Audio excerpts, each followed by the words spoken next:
Boa noite, irmãos e irmãs. Lucas 17, versículos 11 a 19. É uma história, como sempre, né? Histórias da palavra de Deus são muito interessantes, um episódio narrativo da vida de Jesus Cristo, que, neste caso, nós só encontramos no Evangelho de Lucas. É interessante isso. Mateus, Marcos e Lucas são chamados de evangelhos sinóticos. Parece que eles estão falando o tempo todo da mesma coisa. Mas existem alguns detalhes, existem algumas diferenças entre um e outro.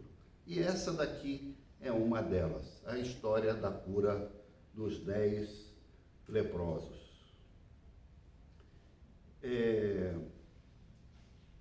Eu estava ontem conversando com o Juan Lucas. O Juan Lucas está lá em Londrina, contando as horas para embarcar para o Japão, para reencontrar-se com a sua esposa, não é? Ele estava compartilhando algumas experiências que ele tem tido lá, em companhia da sua mãe, e ele disse que outro dia eles receberam a visita de um pastor descendente de japoneses, mas brasileiro. E ele mora no Japão, trabalha numa igreja lá e faz evangelização da população local, dos japoneses. E ele relatou uma série de dificuldades que existem nesse esforço de evangelismo lá no Japão. E um deles é que os japoneses, eles têm várias religiões que convivem lá. O budismo é uma delas, é muito conhecida, mas tem também o shintoísmo, que é uma religião, inclusive, anterior, e o cristianismo também faz parte do mosaico religioso do Japão. E é muito comum o japonês religioso frequentar templos de diversas confissões. Não há tanto pelo menos o budismo, ele não é tão exigente com relação a uma exclusividade, uma fidelidade àquela determinada religião. Há quem diga até que o budismo não é uma religião, etc. Não é? E que os cristãos são mais exigentes com relação a isso, então eles acham que isso é um traço de intolerância, é uma certa, um exclusivismo da religião cristã e tal, não é? Então, isso, quando eu estava lendo esse texto do Evangelho, me lembrou um pouco essa situação, por causa do comportamento daqueles 10 homens que Jesus encontrou na beira da estrada. Jesus estava a caminho de Jerusalém. Jesus estava com os seus discípulos, seguindo uma estrada que passava ali dentro do território de Samaria. Nós sabemos que esse território era um território hostil para aqueles que faziam peregrinação para Jerusalém, porque a religião de Samaria dizia que Jerusalém não era o lugar certo para se adorar a Deus. O lugar certo para se adorar a Deus era em um monte lá na região de Samaria, e havia esse conflito que várias vezes a gente tem relatos no Evangelho entre judeus e samaritanos. Mas o fato é que Jesus estava atravessando aquele território e ele encontra então um grupo de leprosos na beira da estrada. Por que eles estavam na beira da estrada? Porque o leproso não podia viver dentro da cidade. Quando a pessoa era diagnosticada com alguma doença de pele, com alguma coisa assim que lembrasse o que se conhecia como lepra, ela era imediatamente excluída do seu convívio social e familiar. Era uma categoria extremamente discriminada e excluída da sociedade judaica dos tempos de Jesus. Havia outras, não era única, Mas essa era uma... E não é preciso ir tão longe, nós tivemos aqui no Brasil uma experiência que durou até o século XX, não faz tanto tempo, dos leprosários, né? Que eram instituições onde pessoas que tinham hanseníase eram internadas e onde havia até uma moeda, um dinheiro paralelo que só circulava entre os leprosos, para aquele dinheiro não sair de lá e a doença contaminar pessoas de fora. Além de uma série de maus tratos que eles eram submetidos, essa experiência brasileira ficou conhecida como o Holocausto Brasileiro, né, Sabará? Uma coisa terrível. Não faz tanto tempo assim que isso foi superado em nosso país. Então a gente nem precisa ir para os tempos da Bíblia. Mas o fato é que aqueles 10 homens então viviam ali na beira da estrada da caridade de quem passasse, mas eles tinham que avisar, eles eram obrigados a avisar para as pessoas que eles eram leprosos para que as pessoas não se aproximassem deles. Isso era uma obrigação legal que eles tinham. O fato é que quando eles veem Jesus e aqueles 12 homens, então, passando ali pela estrada, que não devia ser algo muito comum, né? Uma caravana de homens ali na estrada, eles clamaram por misericórdia. Eles pediram: mestre, tem misericórdia de nós.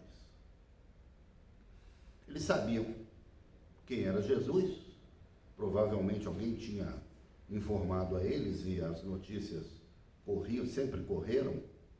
Então eles sabiam que Jesus ia passar por ali. E eles clamaram então para Jesus, para que eles fossem curados. E Jesus foi extremamente direto, muito simples, muito sintético na sua intervenção, porque ele virou-se para aqueles homens ali e disse: olha, vão para o templo, se apresentem ao sacerdote. Só isso. Essa frase já era, por si, uma declaração de cura, porque era o sacerdote que atestava a cura da pessoa que tinha essa doença de pele. Ele, né, a pessoa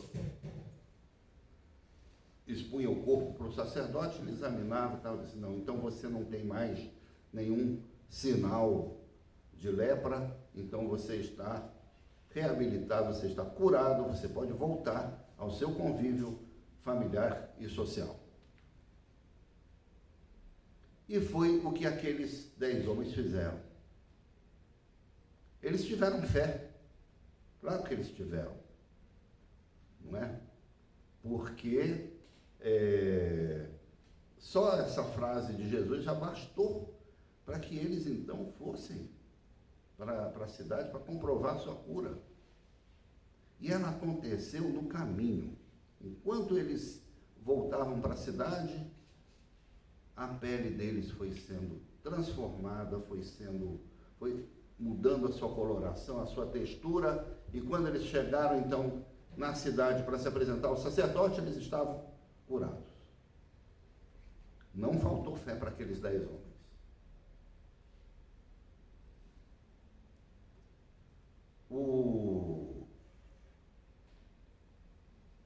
Todos eles foram curados, mas teve um que tomou uma atitude diferente. Ele voltou para a estrada e foi atrás de Jesus, e chegando perto de Jesus, ele então se prostrou no chão, né, louvando a Deus e agradecendo a Jesus aquilo que tinha feito na sua vida. Existe um caso no Antigo Testamento, eu já preguei aqui na igreja sobre esse caso, que é da cura de um homem acometido de lepra, que foi a do capitão Naamã, comandante do exército da Síria. ele tinha uma ferida, né, uma doença na pele, que era para ser diagnosticada como lepra, mas por causa da posição dele, por causa de ser um general muito importante, uma pessoa próxima do rei da Síria, etc., ele vivia no negacionismo, né? E dizia, não, isso aqui é uma alergia, assim, tal, tem uma pomada de copaíba com andiroba que eu passo aqui, entendeu? Isso aqui resolve na hora, né? Quem é lá do norte do Brasil conhece essas receitas, né, Samara? Então, na hora passa aqui e tal. E a esposa dele dizia, você precisa tratar dessa doença. Você precisa se tratar, você precisa se cuidar, você precisa ir no médico. E ele sempre ocupado no dia a dia, na roda viva das guerras e das estratégias militares do rei da Síria, e ele não ia. Até a hora que uma mocinha que eles tinham levado refém lá de Israel, numa incursão militar, ela falou então para a mãe dela, disse, olha, coitado do seu Naamã, se ele fosse no profeta que tem lá na minha terra, ele já estava bom. E aí ele não teve argumento, ele teve que ir lá, na cidade onde estava o profeta Eliseu, e o profeta Eliseu, então, o curou. Mas ele o curou, assim, Naamã tinha levado presentes para ele, né? Achou que a consulta ia ser muito cara, não é? Então levou presentes para ele, levou e tal. Achou que o Eliseu ia fazer uma pagelança, uma cerimônia, ia matar lá um bicho, fazer um holocausto, alguma coisa assim. E Eliseu disse para ele, olha, vai se banhar no Rio Jordão 7 vezes, você vai ficar bom. Naamã ficou revoltado, porque ele disse, mas o que o Rio Jordão tem melhor do que o rio que tem lá em Damasco? Que história é essa de que eu, só tomando banho aqui, Eliseu nem se dignou a recebê-lo em casa, só mandou um recado para ele. Manda ele ir lá no rio se banhar. Então, os subordinados dele, com a cabeça melhor do que a dele, disseram, escuta, se o profeta mandasse você fazer uma coisa muito difícil para ser curado, você não faria? Então, faria, pois é, tá. Então, ele mandou fazer uma coisa fácil, rapaz, vai lá. Você não vai perder nada. E ele foi lá, se banhou 7 vezes, passou uma semana lá e voltou curado para sua terra. Esses leprosos aqui de Lucas tiveram mais fé do que o comandante Naamã, porque bastou a palavra de Jesus e eles prontamente obedeceram e foram então à presença do sacerdote para serem declarados limpos, curados. E a vida é assim, né? Às vezes quem tem muito poder, quem tem muitos recursos, quem tem uma posição, não se permite, né, exercer a sua fé, a fé que está no seu coração. Ele quer que as coisas sejam feitas da maneira mais complicada. Mas aqueles homens simples, excluídos ali da beira da estrada, não tinham nada a perder e foram lá. Mas um deles, então, conseguiu localizar Jesus e se ajoelhou na frente de Jesus, louvando a Deus e agradecendo a Jesus o que tinha feito na vida dele. E aqui nós vemos então uma virtude, não é? A gratidão. Porque os outros 9 foram tratar da vida, foram se reintegrar à sociedade, tinha muita coisa para eles fazerem, eles guardaram aquela experiência muito positiva com Jesus, daquela cura, mas não passou muito daquilo. E Jesus, então, viu aquele homem se manifestar na sua frente com a gratidão. Cícero, grande orador romano, ele tem uma frase que eu ouvi muitas vezes da dona Enedina. Quem conheceu a dona Enedina vai se lembrar, minha mãe de criação, que faleceu há alguns anos, e ela sempre dizia: a gratidão é a mãe das virtudes. Gratidão é a mãe das virtudes. E eu descobri de onde ela tirou essa frase, foi num discurso do romano Cícero. Não é?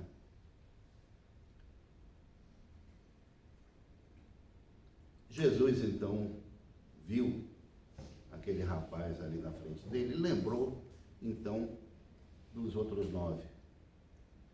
Com um detalhe: aquele homem que veio ali era samaritano.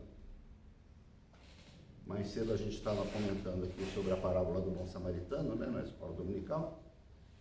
Mais um samaritano que aparece aqui no Evangelho de Lucas. Né? Tem aqui a parábola do bom samaritano, tem a parábola, né, tem várias referências aqui positivas aos samaritanos, e essa aqui é uma delas. Esse homem, ele não era aquele homem que tinha a formação na religião de Israel, do ponto de vista ortodoxo, ele não era daquela religião rígida que existia na terra de Israel no tempo de Jesus. Ele era excluído do culto judaico. E, no entanto, Jesus vê que ele tinha um espírito de gratidão. E aqui eu me lembro, né, dos japoneses que gostam de peregrinar de templo em templo, querendo talvez coletar aqui e ali o melhor de cada religião. Tem pessoas que são assim, e toda religião ela tem coisas positivas. Não vou dizer para vocês que não tem, não. Tem sim. E se a gente vence os nossos preconceitos, se a gente vence, às vezes, o nosso exclusivismo cristão, a gente vai aprender muitas coisas no Islã, no Bahá'í, no budismo, enfim, né? Nas religiões afro-brasileiras, em todas elas existe sabedoria, existe, até porque nós cremos, enquanto reformados, em uma coisa chamada graça comum. Existe uma graça de Deus no mundo. Deus se revela a todas as pessoas, sem distinção. E nessas religiões existem traços da graça de Deus também, que muitas vezes a gente não percebe tanto na nossa crença, na nossa fé, mas você pode perceber em outras religiões. Não há nenhum problema com relação a isso. Mas o fato é que a atitude desse leproso que foi agradecer a Jesus, ela significa um passo à frente, um passo adiante. Não é? Todos os outros foram abençoados. Eles tiveram fé, tiveram. Foram abençoados? Foram. Todos eles desfrutaram da bênção de estar na presença de Jesus, naquele momento, naquele lugar, à beira da estrada. Jesus não nega a sua bênção absolutamente. Mas aqui existe o salto de qualidade, porque quando esse homem reconhece em Jesus Cristo a verdadeira razão da sua saúde, a verdadeira razão da sua restauração enquanto no seu corpo, enquanto pessoa, essa é uma fé um pouco acima. E é por isso que Jesus diz para ele: vai, a tua fé te salvou. Aqui não se trata só de cura, aqui não se trata só de saúde, aqui se trata de salvação. É de salvação que nós estamos falando aqui. E tem uma coisa também que os outros 9 se contentaram com pouco. Se contentaram com muito pouco.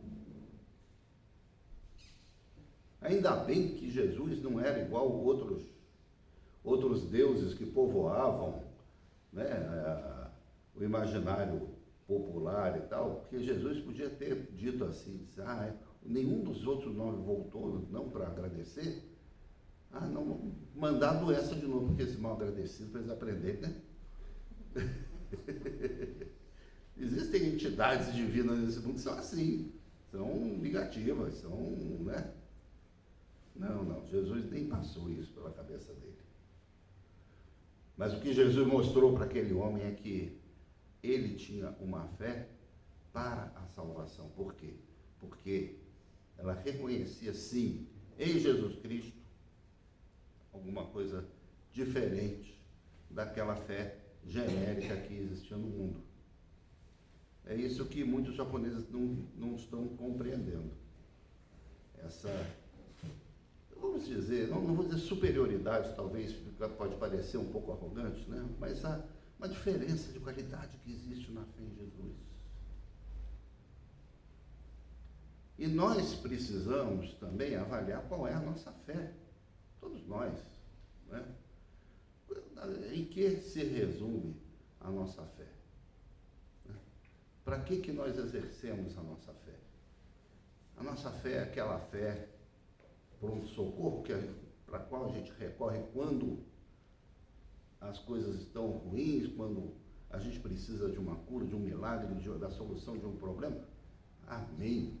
Nós precisamos recorrer a isso. Nós precisamos reconhecer a nossa dependência de Deus.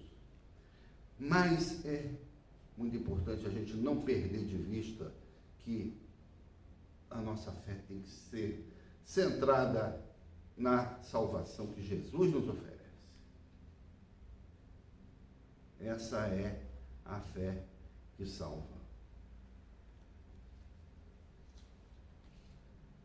Se com a tua boca confessares, né, que Jesus é o Senhor, e no coração creres que Jesus o ressuscitou dentre os mortos, então serás salvo, tu e a tua casa. Não sou só eu, não, a família também vai. Olha que maravilha. Está na palavra de Deus. Jesus faz, então, essa grande diferença. E tem mais um detalhe aqui nesse relato, que aquele homem, ele foi enviado. Jesus disse, olha, vai, a tua fé te salvou. A partir daquele momento, aquele homem, ele é, então, enviado a partilhar com as outras pessoas aquilo que Jesus fez na vida dele. Ele não recebeu só uma cura de uma doença. Ele mudou de vida. Ele foi transformado pela ação e pela presença de Jesus Cristo na sua vida. Da mesma forma que esperamos Ele esteja também transformando-nos na nossa vida, esteja agindo na nossa vida, não só nos concedendo bênção, nos concedendo saúde, nos concedendo providência, coisas boas, não, mas, acima de tudo, a certeza de caminharmos com Ele, de estarmos com Ele, de desfrutarmos da amizade, da intimidade de Jesus Cristo. É isso que Ele quer de nós. É isso que Ele nos oferece. Não é? Milhões de pessoas são abençoadas por Jesus todos os dias. Amém. As igrejas estão cheias. Não é? Pessoas buscando bênção. Eu lembro de uma musiquinha que eu aprendi quando eu era de uma igreja bem carismática, né? Você veio buscar uma bênção, bênção Jesus tem para dar. Você veio buscar uma bênção, Jesus vai derramar. Amém? Isso é verdade. Mas não é só a bênção que a gente pede que Jesus nos entrega, mas outras que a gente nem imagina, que a gente nem faz ideia, e que repercutem na nossa vida para a eternidade. Amém? É nisso que nós cremos e é isso que nós somos chamados a compartilhar, a mostrar para as pessoas, pela nossa vida, né? Pelo nosso falar também. São Francisco de Assis, que disse, né? Pregue o Evangelho, se preciso for, com palavras. Se necessário, com palavras. Mas pregue com a sua vida. As pessoas vão perceber que você é alguém igualzinho a elas, mas curado de muita coisa. Que Jesus nos cure de tudo que a gente precisa ser curado e que nós tenhamos também essa mesma gratidão de saber que é Jesus que opera essa purificação nas nossas vidas para sairmos também, né, louvando a Deus como aquele homem que foi encontrar com Jesus, enviado também para pregar ao mundo. Amém?